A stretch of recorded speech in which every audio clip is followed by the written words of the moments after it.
Animal Farm. By George Orwell. Chapter 1. Old Major's Speech.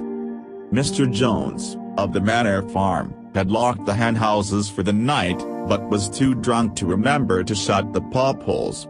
With the ring of light from his lantern dancing from side to side, he lurched across the yard, kicked off his boots at the back door, drew himself a last glass of beer from the barrel in the scullery, and made his way up the bed, where Mrs. Jones was already snoring.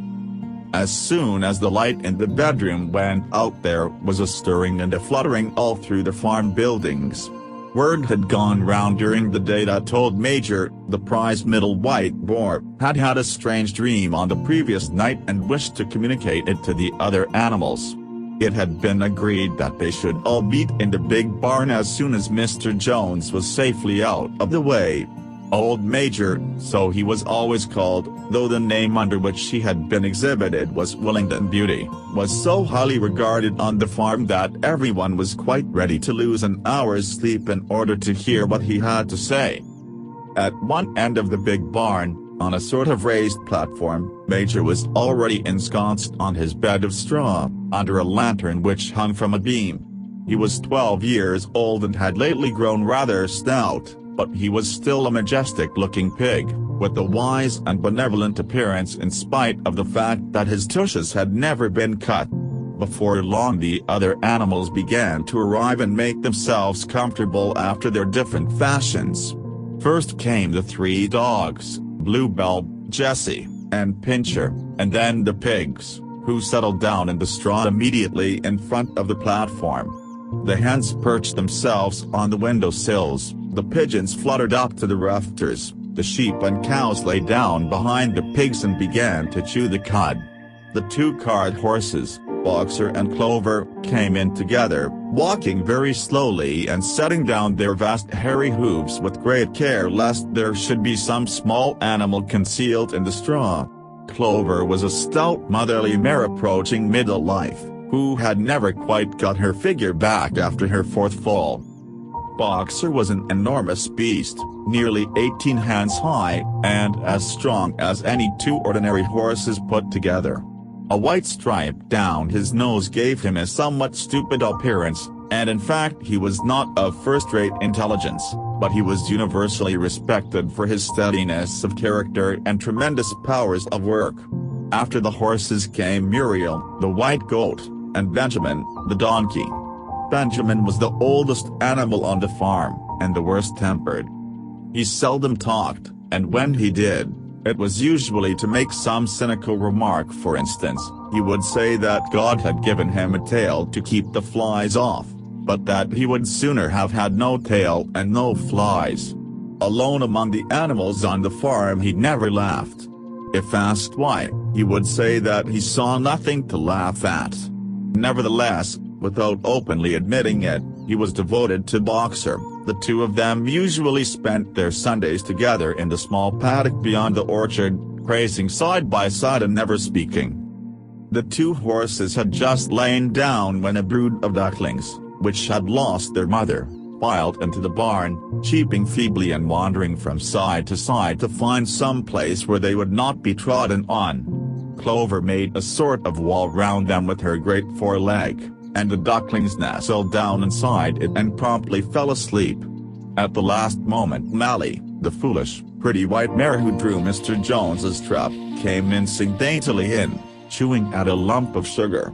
She took a place near the front and began flirting her white mane, hoping to draw attention to the red ribbons it was plaited with. Last of all came the cat, who looked round, as usual, for the warmest place, and finally squeezed herself in between Boxer and Clover. There she purred contentedly throughout Major's speech without listening to a word of what he was saying. All the animals were now present except Moses, the tame raven, who slept on a perch behind the back door. When Major saw that they had all made themselves comfortable and were waiting attentively, he cleared his throat and began. "Comrades, you have heard already about the strange dream that I had last night. But I will come to the dream later. I have something else to say first. I do not think, comrades, that I shall be with you for many months longer, and before I die, I feel it my duty to pass on to you such wisdom as I have acquired. I have had a long life, I have had much time for thought as I lay alone in my stall, and I think I may say that I understand the nature of life on this earth as well as any animal now living. It is about this that I wish to speak to you. Now, comrades, what is the nature of this life of ours? Let us face it, our lives are miserable, laborious, and short. We are born, we are given just so much food as will keep the breath in our bodies, and those of us who are capable of it are forced to work to the last atom of our strength, and the very instant that our usefulness has come to an end we are slaughtered with hideous cruelty. No animal in England knows the meaning of happiness or leisure after he is a year old. No animal in England is free. The life of an animal is misery and slavery, that is a plain truth. But is this simply part of the order of nature? Is it because this land of ours is so poor that it cannot afford a decent life to those who dwell upon it? No, comrades, 1,000 times no. The soil of England is fertile, its climate is good, it is capable of affording food in abundance to an enormously greater number of animals than now inhabit it. This single farm of ours would support a dozen horses, 20 cows, hundreds of sheep, and all of them living in a comfort and a dignity that is now almost beyond our imagining. Why then do we continue in this miserable condition? Because nearly the whole of the produce of our labor is stolen from us by human beings. There, comrades, is the answer to all our problems. It is summed up in a single word: man. Man is the only real enemy we have. Remove man from the scene, and the root cause of hunger and overwork is abolished forever. Man is the only creature that consumes without producing. He does not give milk, he does not lay eggs, he is too weak to pull the plow, he cannot run fast enough to catch rabbits.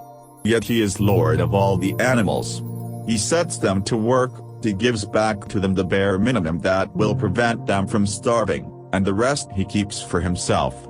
Our labor tills the soil, our dung fertilizes it, and yet there is not one of us that owns more than his bare skin. You cows that I see before me, how many thousands of gallons of milk have you given during this last year? And what has happened to that milk which should have been breeding up sturdy calves? Every drop of it has gone down the throats of our enemies. And you hens, how many eggs have you laid in this last year, and how many of those eggs ever hatched into chickens? The rest have all gone to market to bring in money for Jones and his men. And you, Clover, where are those 4 foals you bore, who should have been the support and pleasure of your old age? Each was sold at a year old. You will never see one of them again. In return for your 4 confinements and all your labor in the fields, what have you ever had except your bare rations and a stall? And even the miserable lives we lead are not allowed to reach their natural span. For myself I do not grumble, for I am one of the lucky ones.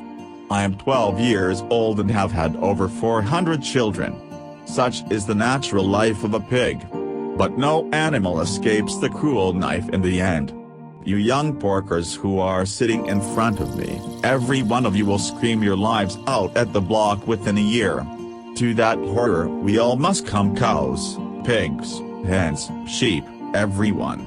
Even the horses and the dogs have no better fate. You, boxer, the very day that those great muscles of yours lose their power, Jones will sell you to the knacker, who will cut your throat and boil you down for the foxhounds.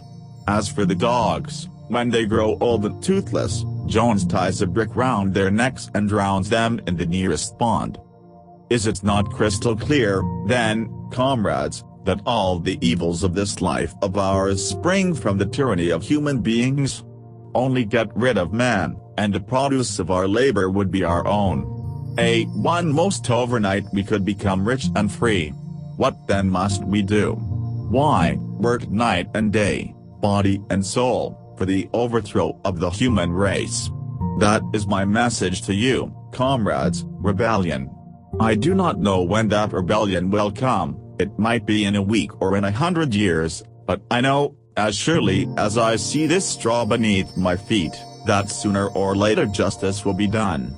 Fix your eyes on that, comrades, throughout the short remainder of your lives. And above all, pass on this message of mine to those who come after you, so that future generations shall carry on the struggle until it is victorious. And remember, comrades, your resolution must never falter. No argument must lead you astray. Never listen when they tell you that man and the animals have a common interest, that the prosperity of the one is the prosperity of the others. It is all lies. Man serves the interests of no creature except himself. And among us animals let there be perfect unity, perfect comradeship in the struggle. All men are enemies. All animals are comrades. At this moment there was a tremendous uproar. While Major was speaking, 4 large rats had crept out of their holes and were sitting on their hindquarters, listening to him. The dogs had suddenly caught sight of them, and it was only by a swift dash for their holes that the rats saved their lives. Major raised his trotter for silence. "Comrades," he said, "here is a point that must be settled. The wild creatures, such as rats and rabbits, are they our friends or our enemies? Let us put it to the vote. I propose this question to the meeting: are rats comrades?" The vote was taken at once, and it was agreed by an overwhelming majority that rats were comrades. There were only 4 dissensions: the 3 dogs and the cat, who was afterwards discovered to have voted on both sides. Major continued. "I have little more to say. I merely repeat, remember always your duty of enmity towards man and all his ways. Whatever goes upon 2 legs is an enemy. Whatever goes upon 4 legs, or has wings, is a friend. And remember also that in fighting against man, we must not come to resemble him. Even when you have conquered him, do not adopt his vices. No animal must ever live in a house, or sleep in a bed, or wear clothes, or drink alcohol, or smoke tobacco, or touch money, or engage in trade. All the habits of man are evil. And, above all, no animal must ever tyrannize over his own kind. Weak or strong, clever or simple, we are all brothers. No animal must ever kill any other animal. All animals are equal. And now, comrades, I will tell you about my dream of last night. I cannot describe that dream to you. It was a dream of the earth as it will be when man has vanished. But it reminded me of something that I had long forgotten.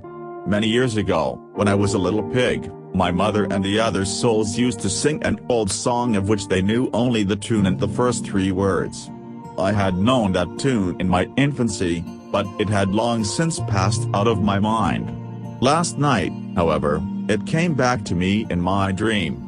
And what is more, the words of the song also came back, words, I am certain, which were sung by the animals of long ago and have been lost to memory for generations.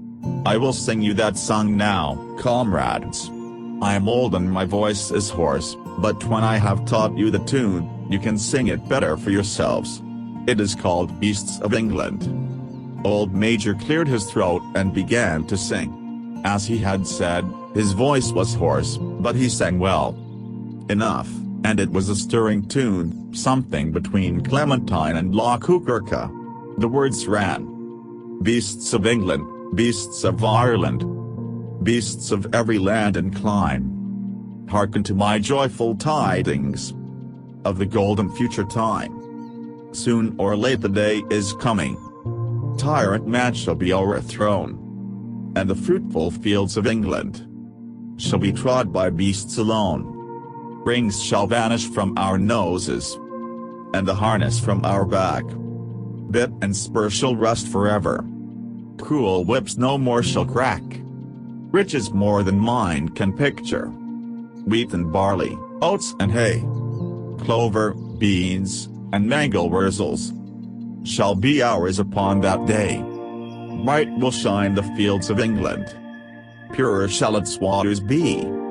Sweeter yet shall blow its breezes. on the day that sets us free. For that day we all must labor, though we die before it break. Cows and horses, geese and turkeys, all must toil for freedom's sake. Beasts of England, beasts of Ireland, beasts of every land and clime, hearken well and spread my tidings of the golden future time. The singing of this song threw the animals into the wildest excitement. Almost before Major had reached the end, they had begun singing it for themselves. Even the stupidest of them had already picked up the tune and a few of the words, and as for the clever ones, such as the pigs and dogs, they had the entire song by heart within a few minutes. And then, after a few preliminary tries, the whole farm burst out into Beasts of England in tremendous unison. The cows lowed it, the dogs whined it, the sheep bleated it, the horses whinnied it, the ducks quacked it. They were so delighted with the song that they sang it right through 5 times in succession, and might have continued singing it all night if they had not been interrupted. Unfortunately, the uproar awoke Mr. Jones, who sprang out of bed, making sure that there was a fox in the yard.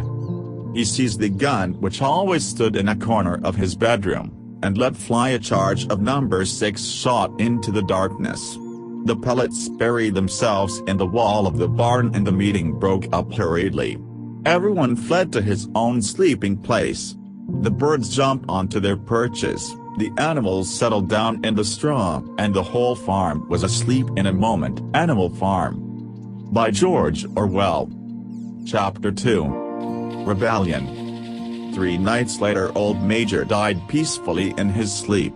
His body was buried at the foot of the orchard. This was early in March. During the next 3 months there was much secret activity. Major's speech had given to the more intelligent animals on the farm a completely new outlook on life. They did not know when the rebellion predicted by Major would take place. They had no reason for thinking that it would be within their own lifetime, but they saw clearly that it was their duty to prepare for it. The work of teaching and organizing the others fell naturally upon the pigs, who were generally recognized as being the cleverest of the animals. Preeminent among the pigs were 2 young boars named Snowball and Napoleon, whom Mr. Jones was breeding up for sale. Napoleon was a large, rather fierce-looking Berkshire boar, the only Berkshire on the farm, not much of a talker, but with a reputation for getting his own way.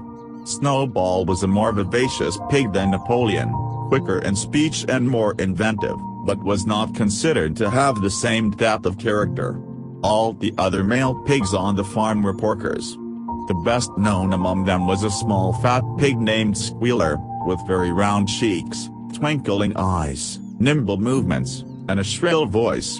He was a brilliant talker, and when he was arguing some difficult point he had a way of skipping from side to side and whisking his tail which was somehow very persuasive.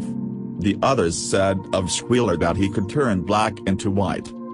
These 3 had elaborated old Major's teachings into a complete system of thought, to which they gave the name of animalism. Several nights a week, after Mr. Jones was asleep, they held secret meetings in the barn and expounded the principles of animalism to the others. At the beginning they met with much stupidity and apathy. Some of the animals talked of the duty of loyalty to Mr. Jones, whom they referred to as Master, or made elementary remarks such as Mr. Jones feeds us. If he were gone, we should starve to death. Others asked such questions as why should we care what happens after we are dead? Or if this rebellion is to happen anyway, what difference does it make whether we work for it or not? And the pigs had great difficulty in making them see that this was contrary to the spirit of animalism. The stupidest questions of all were asked by Molly, the white mare. The very first question she asked Snowball was, "Will there still be sugar after the rebellion?" "No," said Snowball firmly. "We have no means of making sugar on this farm. Besides, you do not need sugar. You will have all the oats and hay you want." "And shall I still be allowed to wear ribbons in my mane?" asked Mally. "Comrade," said Snowball, Those ribbons that you are so devoted to are the badge of slavery. Can you not understand that liberty is worth more than ribbons?" Molly agreed, but she did not sound very convinced. The pigs had an even harder struggle to counteract the lies put about by Moses, the tame raven. Moses, who was Mr. Jones's special pet, was a spy and a tale-bearer, but he was also a clever talker.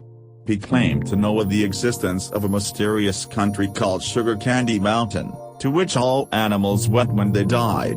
It was situated somewhere up in the sky, a little distance beyond the clouds, Moses said. In Sugar Candy Mountain it was Sunday 7 days a week, clover was in season all the year round, and lump sugar and linseed cake grew on the hedges. The animals hated Moses because he told tales and did no work, but some of them believed in Sugar Candy Mountain, and the pigs had to argue very hard to persuade them that there was no such place. Their most faithful disciples were the two cart horses, Boxer and Clover. These two had great difficulty in thinking anything out for themselves, but having once accepted the pigs as their teachers, they absorbed everything that they were told, and passed it on to the other animals by simple arguments. They were unfailing in their attendance at the secret meetings in the barn, and led the singing of Beasts of England, with which the meetings always ended. Now, as it turned out, the rebellion was achieved much earlier and more easily than anyone had expected. In past years Mr. Jones, although a hard master, had been a capable farmer, but of late he had fallen on evil days. He had become much disheartened after losing money in a lawsuit, and had taken to drinking more than was good for him. For whole days at a time he would lounge in his Windsor chair in the kitchen, reading the newspapers, drinking, and occasionally feeding Moses on crusts of bread soaked in beer. His men were idle and dishonest, the fields were full of weeds, the buildings wanted roofing, the hedges were neglected, and the animals were underfed. June came and the hay was almost ready for cutting. On Midsummer's Eve, which was a Saturday, Mr. Jones went into Willingdon and got so drunk at the Red Lion that he did not come back till midday on Sunday. The men had milked the cows in the early morning and then had gone out crabbiting, without bothering to feed the animals. When Mr. Jones got back he immediately went to sleep on the drawing-room sofa with the news of the world over his face, so that when evening came, the animals were still unfed. At last they could stand it no longer. One of the cows broke in the door of the store shed with her horn and all the animals began to help themselves from the bins. It was just then that Mr. Jones woke up. The next moment he and his 4 men were in the store shed with whips in their hands, lashing out in all directions. This was more than the hungry animals could bear. With one accord, though nothing of the kind had been planned beforehand, they flung themselves upon their tormentors. Jones and his men suddenly found themselves being butted and kicked from all sides. The situation was quite out of their control. They had never seen animals behave like this before, and this sudden uprising of creatures whom they were used to thrashing and maltreating just as they chose, frightened them almost out of their wits. After only a moment or two they gave up trying to defend themselves and took to their heels. A minute later all 5 of them were in full flight down the cart track that led to the main road, with the animals pursuing them in triumph. Mrs. Jones looked out of the bedroom window, saw what was happening, hurriedly flung a few possessions into a carpet bag, and slipped out of the farm by another way. Moses sprang off his perch and flapped after her, croaking loudly. Meanwhile the animals had chased Jones and his men out onto the road and slammed the 5-barred gate behind them. And so, almost before they knew what was happening, the rebellion had been successfully carried through, Jones was expelled, and the manor farm was theirs. For the first few minutes the animals could hardly believe in their good fortune. Their first act was to gallop in a body right round the boundaries of the farm, as though to make quite sure that no human being was hiding anywhere upon it. Then they raced back to the farm buildings to wipe out the last traces of Jones's hated reign. The harness room at the end of the stables was broken open, the bits, the nose rings, the dog chains, the cruel knives with which Mr. Jones had been used to castrate the pigs and lambs, were all flung down the well. The reins, the halters, the blinkers, the degrading nose bags, were thrown onto the rubbish fire which was burning in the yard. So were the whips. All the animals capered with joy when they saw the whips going up in flames. Snowball also threw onto the fire the ribbons with which the horses' manes and tails had usually been decorated on market days. Ribbons, he said, should be considered as clothes, which are the mark of a human being. All animals should go naked. When Boxer heard this, he fetched the small straw hat which he wore in summer to keep the flies out of his ears, and flung it onto the fire with the rest. In a very little while the animals had destroyed everything that reminded them of Mr. Jones. Napoleon then led them back to the store shed and served out a double ration of corn to everybody, with 2 biscuits for each dog. Then they sang Beasts of England from Men 2 and 7 times running, and after that they settled down for the night and slept as they had never slept before. But they woke at dawn as usual, and suddenly remembering the glorious thing that had happened, they all raced out into the pasture together. A little way down the pasture there was a knoll that commanded a view of most of the farm. The animals rushed to the top of it and gazed round them in the clear morning light. Yes, it was theirs. Everything that they could see was theirs. In the ecstasy of that thought they gamboled round and round, they hurled themselves into the air in great leaps of excitement. They rolled in the dew, they cropped mouthfuls of the sweet summer grass, they kicked up clods of the black earth and snuffed its rich scent. Then they made a tour of inspection of the whole farm and surveyed with speechless admiration the ploughed land, the hay field, the orchard, the pool, the spinney. It was as though they had never seen these things before, and even now they could hardly believe that it was all their own. Then they filed back to the farm buildings and halted in silence outside the door of the farmhouse. That was theirs too, but they were frightened to go inside. After a moment, however, Snowball and Napoleon butted the door open with their shoulders and the animals entered in single file, walking with the utmost care for fear of disturbing anything. They tiptoed from room to room, afraid to speak above the whisper and gazing with a kind of awe at the unbelievable luxury, at the beds with their feather mattresses, the looking glasses, the horsehair sofa, the Brussels carpet, the lithograph of Queen Victoria over the drawing-room mantelpiece. They were just coming down the stairs when Mally was discovered to be missing. Going back, the others found that she had remained behind in the best bedroom. She had taken a piece of blue ribbon from Mrs. Jones's dressing table, and was holding it against her shoulder and admiring herself in the glass in a very foolish manner. The others reproached her sharply, and they went outside. Some hams hanging in the kitchen were taken out for burial, and a barrel of beer in the scullery was stoven with a kick from Boxer's hoof. Otherwise nothing in the house was touched. A unanimous resolution was passed on the spot that the farmhouse should be preserved as a museum. All were agreed that no animal must ever live there. The animals had their breakfast, and then Snowball and Napoleon called them together again. "Comrades," said Snowball, "it is 6:30 and we have a long day before us. Today we begin the hay harvest. But there is another matter that must be attended to first." He pigs now revealed that during the past 3 months they had taught themselves to read and write from an old spelling book which had belonged to Mr. Jones's children and which had been thrown on the rubbish heap. Napoleon sent for pots of black and white paint and led the way down to the 5-barred gate that gave onto the main road. Then Snowball, for it was Snowball who was best at writing, took a brush between the 2 knuckles of his trotter, painted out Manor Farm from the top part of the gate and in its place painted Animal Farm. This was to be the name of the farm from now onwards.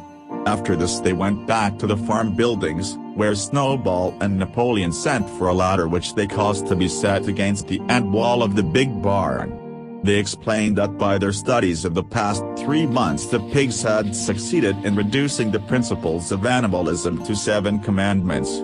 These 7 commandments would now be inscribed on the wall. They would form an unalterable law by which all the animals on Animal Farm must live forever after. With some difficulty, for it is not easy for a pig to balance himself on a ladder, Snowball climbed up and set to work, with Squealer a few rungs below him holding the paint pot. The commandments were written on the tarred wall in great white letters that could be read 30 yards away. They ran thus. The 7 commandments. 1. Whatever goes upon 4 legs, or has wings, is a friend. 2. No animal shall wear clothes.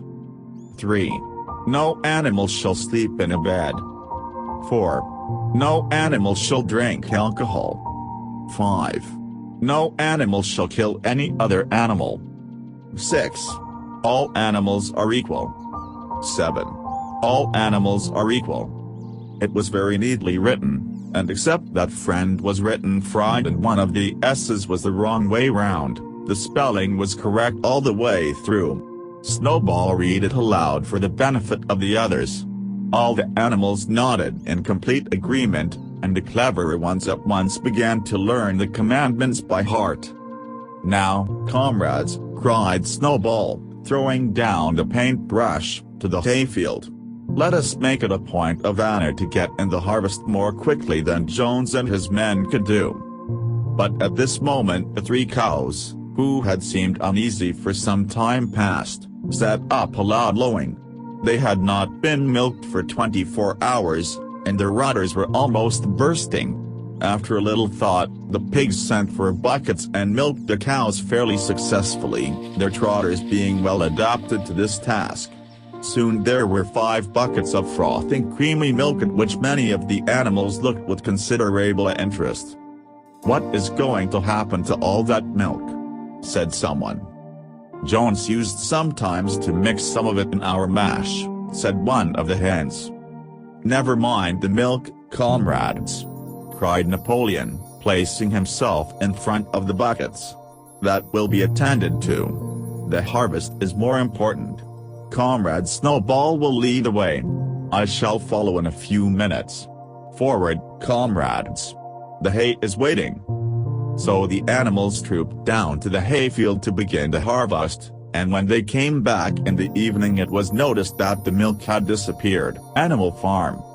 By George Orwell. Chapter 3. All about the pigs. How they toiled and sweated to get the hay in. But their efforts were rewarded, for the harvest was an even bigger success than they had hoped. Sometimes the work was hard. The implements had been designed for human beings and not for animals, and it was a great drawback that no animal was able to use any tool that involved standing on his hind legs. But the pigs were so clever that they could think of a way round every difficulty. As for the horses, they knew every inch of the field, and in fact understood the business of mowing and reeking far better than Jones and his men had ever done. The pigs did not actually work, but directed and supervised the others. With their superior knowledge it was natural that they should assume the leadership. Boxer and Clover would harness themselves to the cutter or the horse rake, no bits or reins were needed in these days, of course, and tramped steadily round and round the field with the pig walking behind and calling out "Gee up, comrade," or "Who're back, comrade," as the case might be. And every animal down to the humblest worked at turning the hay and gathering it. Even the ducks and hens toiled to and fro all day in the sun, carrying tiny wisps of hay in their beaks. In the end they finished the harvest in 2 days less time than it had usually taken Jones and his men. Moreover, it was the biggest harvest that the farm had ever seen. There was no wastage whatever. The hens and ducks with their sharp eyes had gathered up the very last stalk. And not an animal on the farm had stolen so much as a mouthful. All through that summer the work of the farm went like clockwork. The animals were happy as they had never conceived it possible to be. Every mouthful of food was an acute positive pleasure, now that it was truly their own food, produced by themselves and for themselves, not doled out to them by a grudging master. With the worthless parasitical human beings gone, there was more for everyone to eat. There was more leisure too, inexperienced though the animals were. They met with many difficulties. For instance, later in the year, when they harvested the corn, they had to tread it out in the ancient style and blow away the chaff with their breath, since the farm possessed no threshing machine, but the pigs with their cleverness and Boxer with his tremendous muscles always pulled them through. Boxer was the admiration of everybody. He had been a hard worker even in Jones's time, but now he seemed more like 3 horses than 1. There were days when the entire work of the farm seemed to rest on his mighty shoulders. From morning to night he was pushing and pulling, always at the spot where the work was hardest. He had made an arrangement with one of the cockerels to call him in the mornings half an hour earlier than anyone else, and would put in some volunteer labor at whatever seemed to be most needed, before the regular day's work began. His answer to every problem, every setback, was "I will work harder," which he had adopted as his personal motto. But everyone worked according to his capacity. The hens and ducks, for instance, saved 5 bushels of corn at the harvest by gathering up the stray grains. Nobody stole, nobody grumbled over his rations. The quarreling and biting and jealousy which had been normal features of life in the old days had almost disappeared. Nobody shirked, or almost nobody. Molly, it was true, was not good at getting up in the mornings, and had a way of leaving work early on the ground that there was a stone in her hoof. And the behavior of the cat was somewhat peculiar. It was soon noticed that when there was work to be done, the cat could never be found. She would vanish for hours on end, and then reappear at meal times, or in the evening after work was over, as though nothing had happened. But she always made such excellent excuses, and purred so affectionately, that it was impossible not to believe in her good intentions. Old Benjamin, the donkey, seemed quite unchanged since the rebellion. He did his work in the same slow, obstinate way as he had done it in Jones's time, never shirking and never volunteering for extra work either. About the rebellion and its results he would express no opinion. When asked whether he was not happier now that Jones was gone, he would say, "Only donkeys live a long time. None of you has ever seen a dead donkey," and the others had to be content with this cryptic answer. On Sundays there was no work. Breakfast was an hour later than usual, and after breakfast there was a ceremony which was observed every week without fail. First came the hoisting of the flag. Snowball had found in the harness room an old green tablecloth of Mrs. Jones's and had painted on it a hoof and a horn in white. This was run up the flagstaff in the farmhouse garden every Sunday morning. The flag was green, Snowball explained, to represent the green fields of England, while the hoof and horn signified the future republic of the animals which would arise when the human race had been finally overthrown. After the hoisting of the flag all the animals trooped into the big barn for a general assembly which was known as a meeting. Here the work of the coming week was planned out and resolutions were put forward and debated. It was always the pigs who put forward the resolutions. The other animals understood how to vote, but could never think of any resolutions of their own. Snowball and Napoleon were by far the most active in the debates.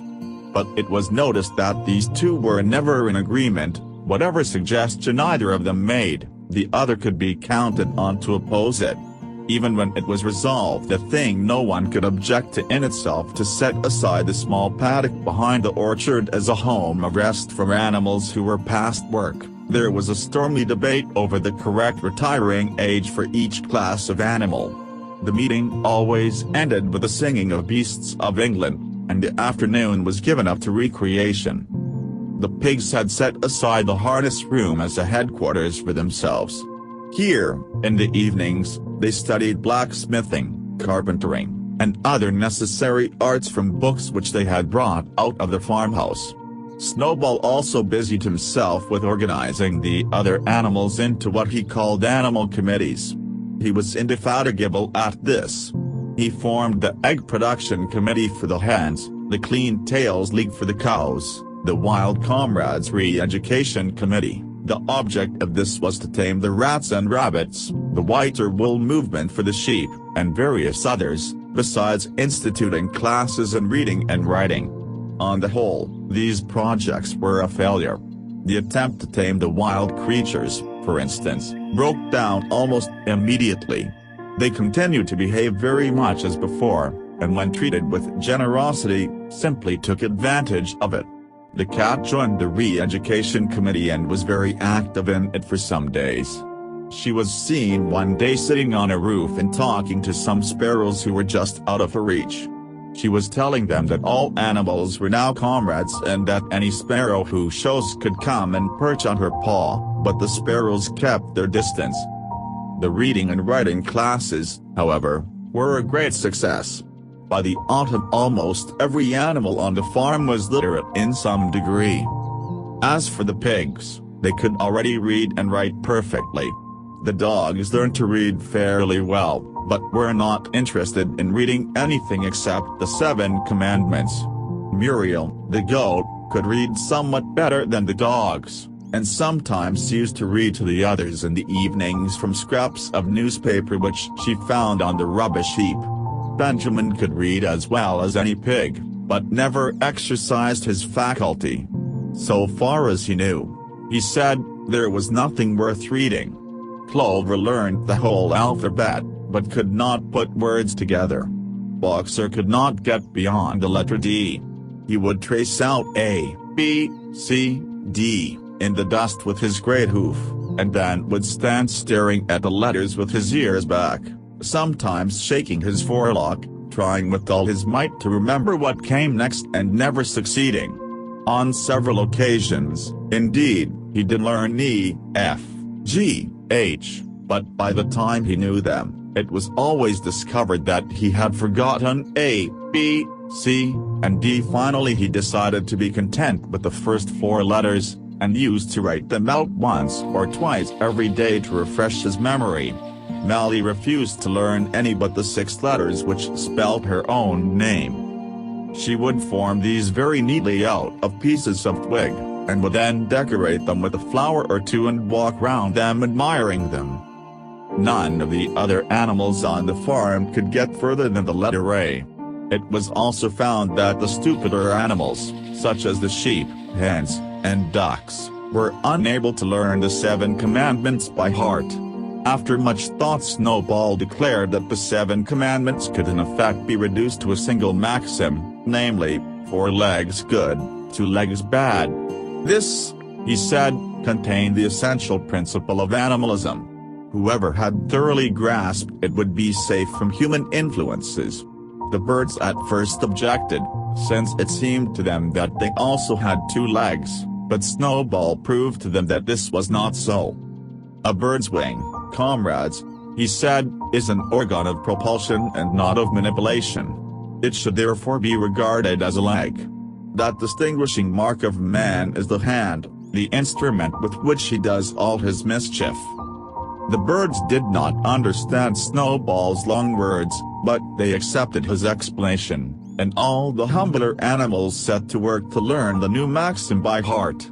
4 legs good, 2 legs bad, was inscribed on the end wall of the barn, above the 7 Commandments and in bigger letters. When they had once got it by heart, the sheep developed a great liking for this maxim, and often as they lay in the field they would all start bleating 4 legs good, 2 legs bad, 4 legs good, 2 legs bad, and keep it up for hours on end, never growing tired of it.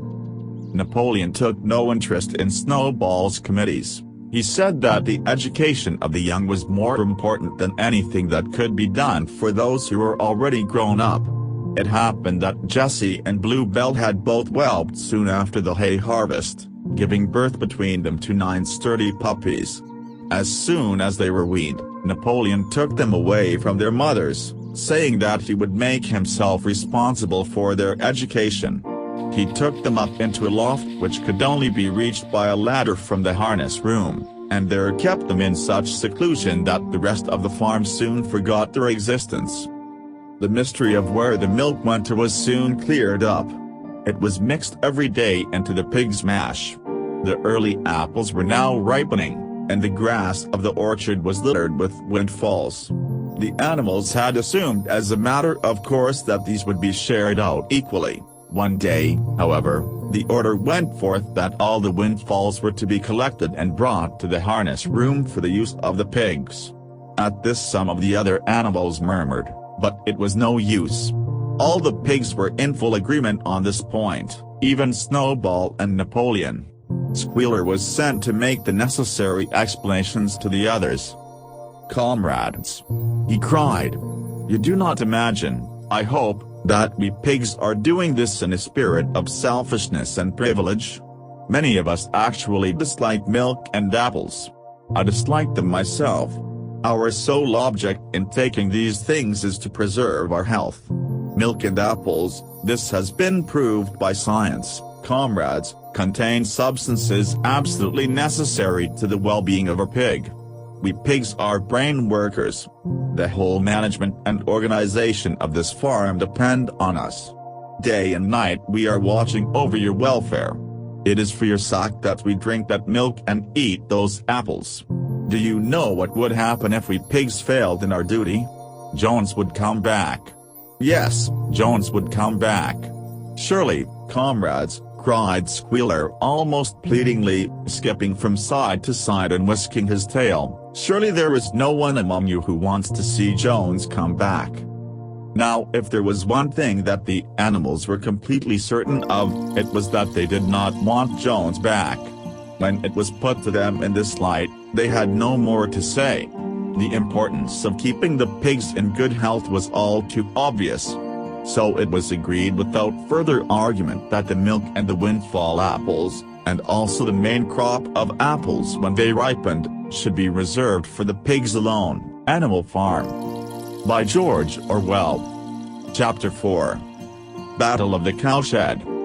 By the late summer the news of what had happened on Animal Farm had spread across half the county. Every day Snowball and Napoleon sent out flights of pigeons whose instructions were to mingle with the animals on neighboring farms, tell them the story of the rebellion, and teach them the tune of Beasts of England.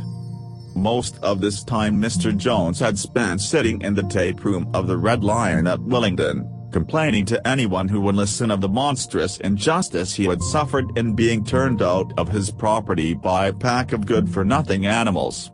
The other farmers sympathized in principle, but they did not at first give him much help. At heart, each of them was secretly wondering whether he could not somehow turn Jones's misfortune to his own advantage. It was lucky that the owners of the two farms which adjoined Animal Farm were on permanently bad terms. One of them, which was named Foxwood, was a large, neglected, old-fashioned farm, much overgrown by woodland, with all its pastures worn out and its hedges in a disgraceful condition. Its owner, Mr. Pilkington, was an easy-going gentleman farmer who spent most of his time in fishing or hunting according to the season. The other farm, which was called Pinchfield, was smaller and better kept. Its owner was a Mr. Frederick, a tough, shrewd man, perpetually involved in lawsuits and with a name for driving hard bargains. These two disliked each other so much that it was difficult for them to come to any agreement, even in defense of their own interests. Nevertheless, they were both thoroughly frightened by the rebellion on Animal Farm, and very anxious to prevent their own animals from learning too much about it. At first they pretended to laugh to scorn the idea of animals managing a farm for themselves. The whole thing would be over in a fortnight, they said. They put it about that the animals on the Manor Farm, they insisted on calling it the Manor Farm, they would not tolerate the name Animal Farm, were perpetually fighting among themselves and were also rapidly starving to death. When time passed and the animals had evidently not starved to death, Frederick and Pilkington changed their tune and began to talk of the terrible wickedness that now flourished on Animal Farm. It was given out that the animals there practiced cannibalism, tortured one another with red-hot horseshoes, and had their females in common.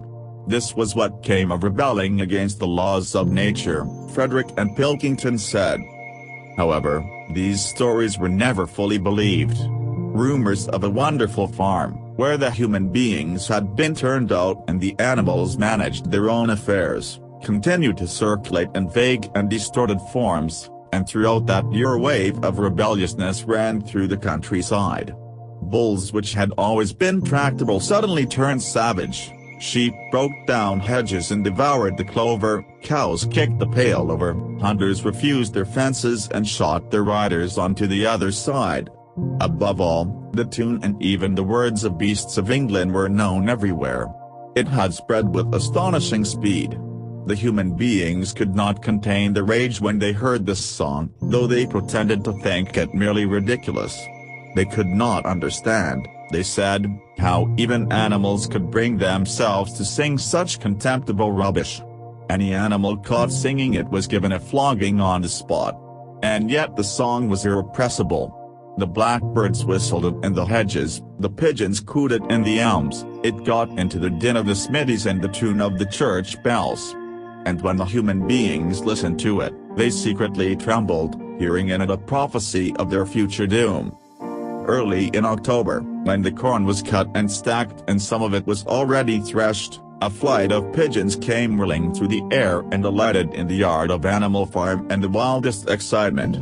Jones and all his men, with half a dozen others from Foxwood and Pinchfield, had entered the 5-barred gate and were coming up the cart track that led to the farm. They were all carrying sticks, except Jones, who was marching ahead with a gun in his hands. Obviously they were going to attempt the recapture of the farm. This had long been expected, and all preparations had been made. Snowball, who had studied an old book of Julius Caesar's campaigns which he had found in the farmhouse, was in charge of the defensive operations. He gave his orders quickly, and in a couple of minutes every animal was at his post. As the human beings approached the farm buildings, Snowball launched his first attack. All the pigeons, to the number of 35, flew to and fro over the men's heads and muted upon them from midair, and while the men were dealing with this, the geese, who had been hiding behind a hedge, rushed out and backed viciously at the calves of their legs. However, this was only a light skirmishing maneuver, intended to create a little disorder, and the men easily drove the geese off with their sticks. Snowball now launched his second line of attack. Muriel, Benjamin, and all the sheep, with Snowball at the head of them, rushed forward and prodded and butted the men from every side, while Benjamin turned around and lashed at them with his small hooves. But once again the men, with their sticks and their hobnailed boots, were too strong for them, and suddenly, at a squeal from Snowball, which was the signal for retreat, all the animals turned and fled through the gateway into the yard. The men gave a shout of triumph. They saw, as they imagined, their enemies in flight, and they rushed after them in disorder. This was just what Snowball had intended. As soon as they were well inside the yard, the 3 horses, the 3 cows, and the rest of the pigs, who had been lying in ambush in the cowshed, suddenly emerged in their rear, cutting them off. Snowball now gave the signal for the charge. He himself dashed straight for Jones. Jones saw him coming, raised his gun and fired. The pellet scored bloody streaks along Snowball's back, and a sheep dropped dead. Without halting for an instant, Snowball flung his 15-stone against Jones's legs. Jones was hurled into a pile of dung and his gun flew out of his hands. But the most terrifying spectacle of all was Boxer, rearing up on his hind legs and striking out with his great iron-shod hoofs like a stallion. His very first blow took a stable lad from Foxwood on the skull and stretched him lifeless in the mud. At the sight, several men dropped their sticks and tried to run. Panic overtook them, and the next moment all the animals together were chasing them round and round the yard. They were gored, kicked, bitten, trampled on. There was not an animal on the farm that did not take vengeance on them after his own fashion. Even the cat suddenly leapt off the roof onto a cowman's shoulders and sank her claws in his neck, at which he yelled horribly. At a moment when the opening was clear, the men were glad enough to rush out of the yard and make a bolt for the main road. And so within 5 minutes of their invasion they were in ignominious retreat by the same way as they had come, with the flock of geese hissing after them and pecking at their calves all the way. All the men were gone except one. Back in the yard, Boxer was pawing with his hoof at the stable lad who lay face down in the mud, trying to turn him over. The boy did not stir. "He is dead," said Boxer sorrowfully. "I had no intention of doing that. I forgot that I was wearing iron shoes.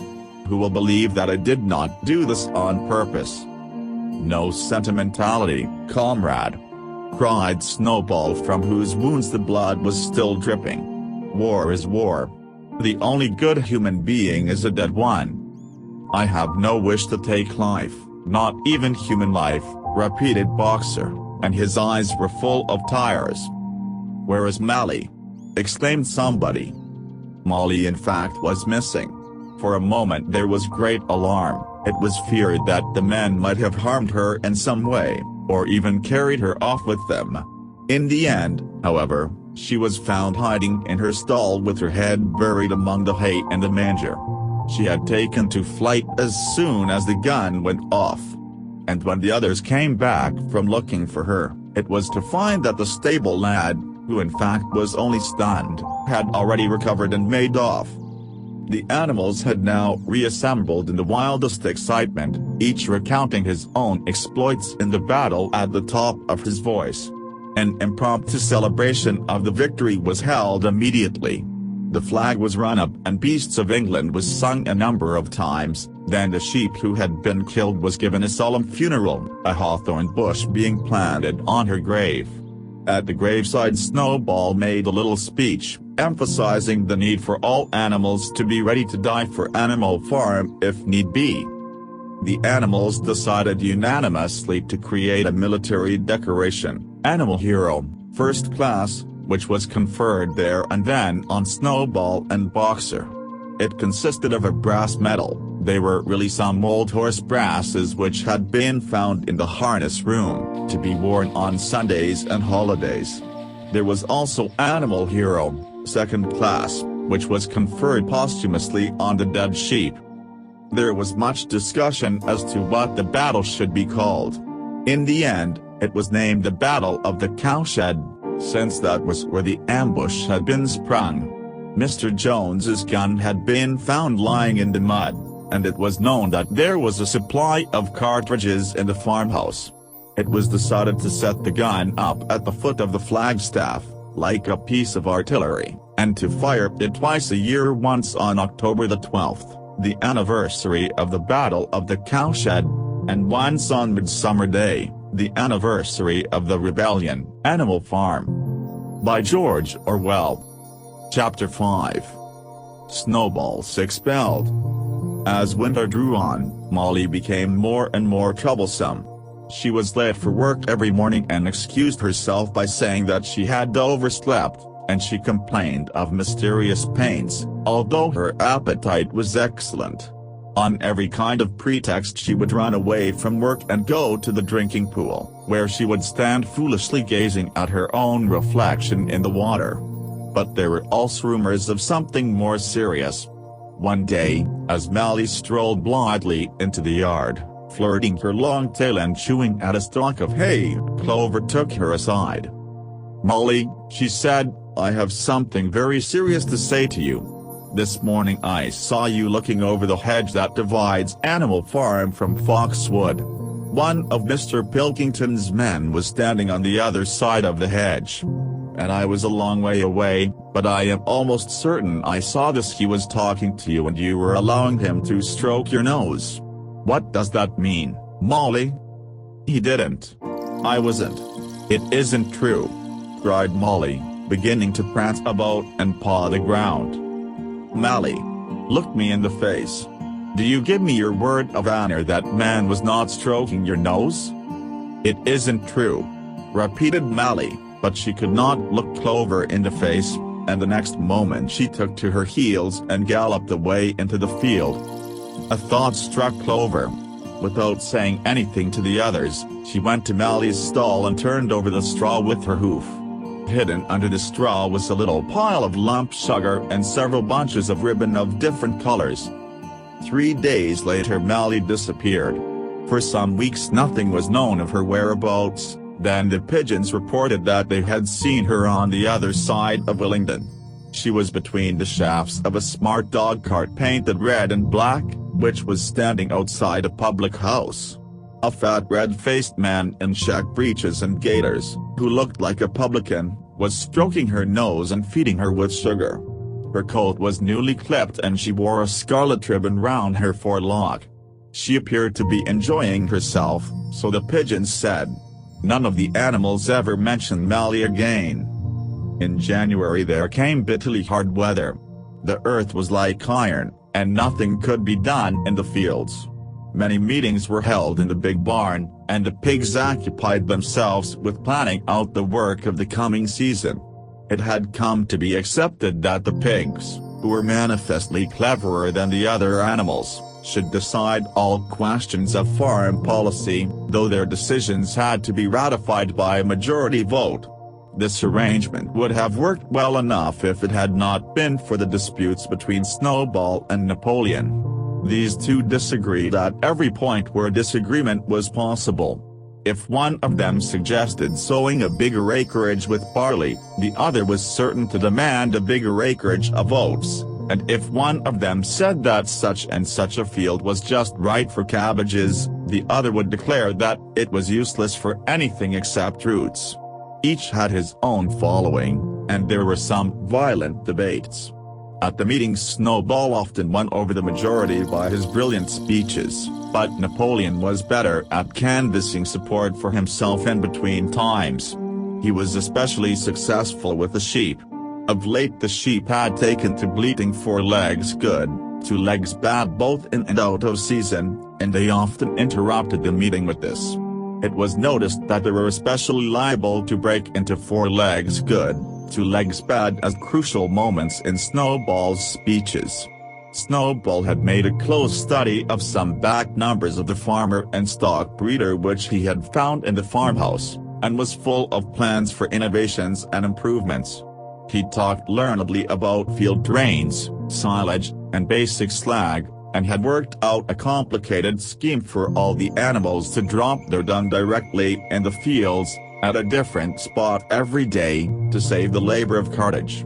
Napoleon produced no schemes of his own, but said quietly that Snowball's would come to nothing, and seemed to be biding his time. But of all their controversies, none was so bitter as the one that took place over the windmill. In the long pasture, not far from the farm buildings, there was a small knoll which was the highest point on the farm. After surveying the ground, Snowball declared that this was just the place for a windmill, which could be made to operate a dynamo and supply the farm with electrical power. This would light the stalls and warm them in winter, and would also run a circular saw, a chaff cutter, a mango slicer, and an electric milking machine. The animals had never heard of anything of this kind before, for the farm was an old-fashioned one and had only the most primitive machinery, and they listened in astonishment while Snowball conjured up pictures of fantastic machines which would do their work for them while they grazed at their ease in the fields or improved their minds with reading and conversation. Within a few weeks Snowball's plans for the windmill were fully worked out.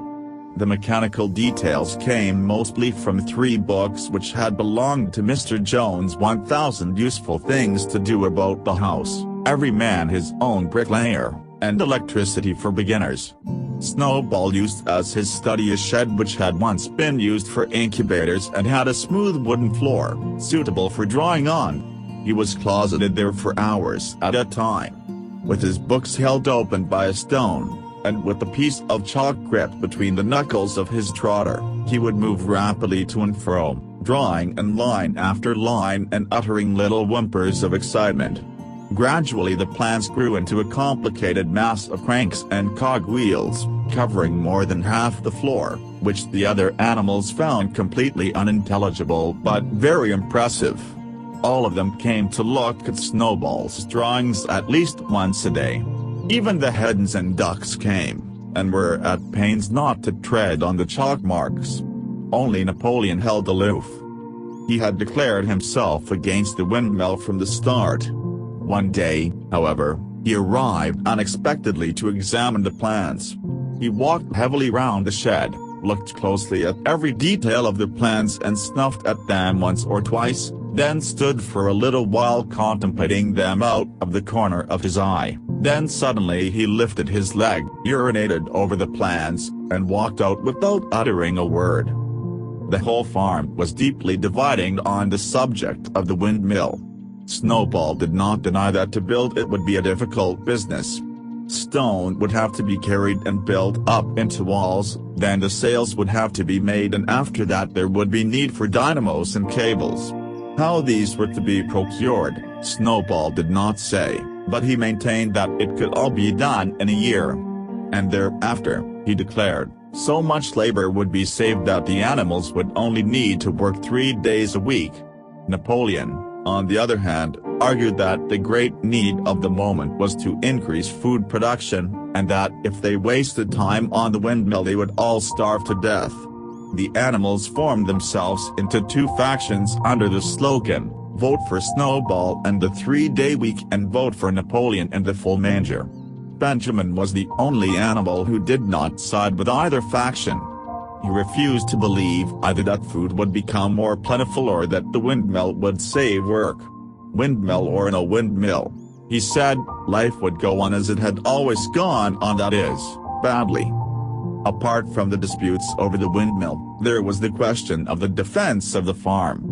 It was fully realized that though the human beings had been defeated in the Battle of the Cowshed, they might make another and more determined attempt to recapture the farm and reinstate Mr. Jones.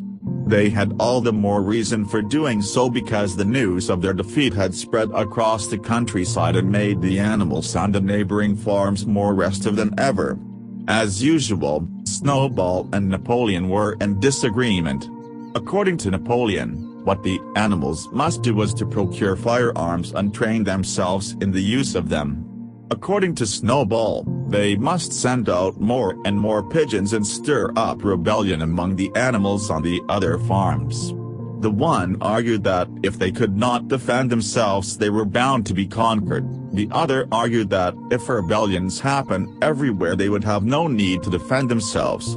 The animals listened first to Napoleon, then to Snowball, and could not make up their minds which was right. Indeed, they always found themselves in agreement with the one who was speaking at the moment. At last the day came when Snowball's plans were completed. At the meeting on the following Sunday the question of whether or not to begin work on the windmill was to be put to the vote.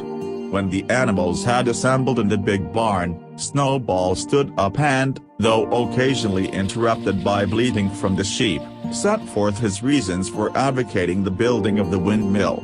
Then Napoleon stood up to reply. He said very quietly that the windmill was nonsense and that he advised nobody to vote for it, and promptly sat down again. He had spoken for barely 30 seconds, and seemed almost indifferent as to the effect he produced. At this Snowball sprang to his feet, and shouting down the sheep, who had begun bleating again, broke into a passionate appeal in favor of the windmill. Until now the animals had been about equally divided in their sympathies, but in a moment Snowball's eloquence had carried them away. In glowing sentences he painted a picture of Animal Farm as it might be when sordid labor was lifted from the animals' backs. His imagination had now run far beyond chaff cutters and turnip slicers. Electricity, he said, could operate threshing machines, plows, harrows, rollers, and reapers and binders, besides supplying every stall with its own electric light, hot and cold water, and an electric heater. By the time he had finished speaking, there was no doubt as to which way the vote would go. But just at this moment Napoleon stood up and, casting a peculiar sidelong look at Snowball, uttered a high-pitched whimper of a kind no one had ever heard him utter before. At this there was a terrible bang sound outside, and 9 enormous dogs wearing brass-studded collars came bounding into the barn. They dashed straight for Snowball, who only sprang from his place just in time to escape their snapping jaws. In a moment he was out of the door and they were after him. Too amazed and frightened to speak, all the animals crowded through the door to watch the chase. Snowball was racing across the long pasture that led to the road. He was running as only a pig can run, but the dogs were close on his heels. Suddenly he slipped and it seemed certain that they had him. Then he was up again, running faster than ever. Then the dogs were gaining on him again. One of them all but closed his jaws on Snowball's tail, but Snowball was set free just in time. Then he put on an extra spurt and, with a few inches to spare, slipped through a hole in the hedge and was seen no more. Silent and terrified, the animals crept back into the barn. In a moment the dogs came bounding back. At first no one had been able to imagine where these creatures came from, but the problem was soon solved. They were the puppies whom Napoleon had taken away from their mothers and reared privately. Though not yet full grown, they were huge dogs, and as fierce-looking as wolves. They kept close to Napoleon. It was noticed that they wagged their tails to him in the same way as the other dogs had been used to do to Mr. Jones. Napoleon, with the dogs following him, now mounted onto the raised portion of the floor where Major had previously stood to deliver his speech. He announced that from now on the Sunday morning meetings would come to an end. They were unnecessary, he said, and wasted time. In future all questions relating to the working of the farm would be settled by a special committee of pigs, presided over by himself. These would meet in private and afterwards communicate their decisions to the others. The animals would still assemble on Sunday mornings to salute the flag, sing Beasts of England, and receive their orders for the week, but there would be no more debates. In spite of the shock that Snowball's expulsion had given them, the animals were dismayed by this announcement. Several of them would have protested if they could have found the right arguments. Even Boxer was vaguely troubled. He set his ears back, shook his forelock several times, and tried hard to marshal his thoughts, but in the end he could not think of anything to say. Some of the pigs themselves, however, were more articulate. 4 young porkers in the front row uttered shrill squeals of disapproval, and all 4 of them sprang to their feet and began speaking at once. But suddenly the dogs sitting round Napoleon let out deep, menacing growls, and the pigs fell silent and sat down again.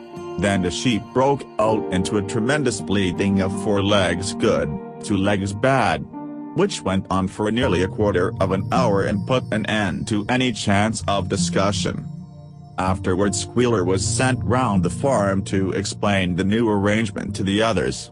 "Comrades," he said, "I trust that every animal here appreciates the sacrifice that Comrade Napoleon has made in taking this extra labor upon himself.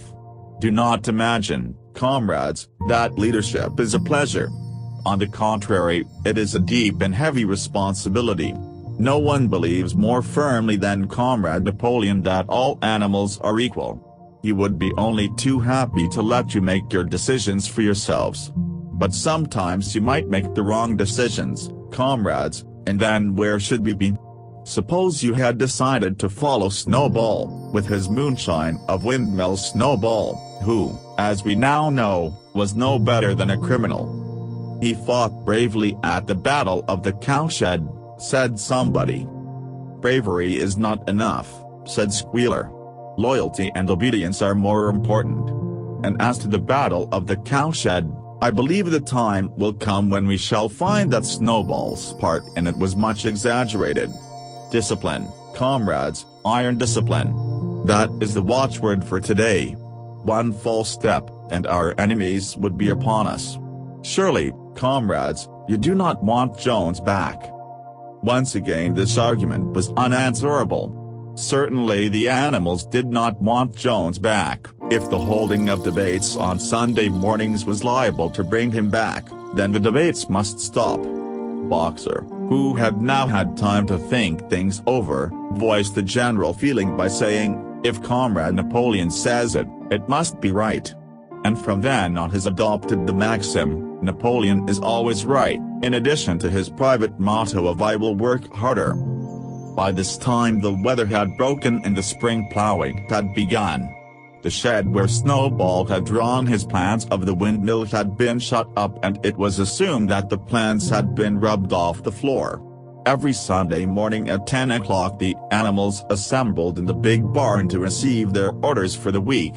The skull of Old Major, now clean of flesh, had been disinterred from the orchard and set up on a stump at the foot of the flagstaff, beside the gun.